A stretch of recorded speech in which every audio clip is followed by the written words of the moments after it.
Школы и детские сады готовятся начать новый учебный год по особым правилам, с соблюдением санитарных норм, а также с исключением угроз террористических. Так, за прошедшие пару недель только в Сыктывкаре сотрудники спецслужб проинспектировали более 150 учреждений. Среди них 90 детских садов, 42 школы и 14 центров дополнительного образования.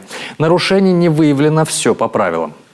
В общей сложности у нас более 150 таких заведений проведено обследование в течение 2 недель. То есть работа проведена достаточно обширная, серьезная, с привлечением достаточно серьезных человеческих ресурсов. Я, как представитель войск Национальной гвардии, могу констатировать, что все, без исключения, проверенные объекты соответствуют основным требованиям антитеррористической защищенности.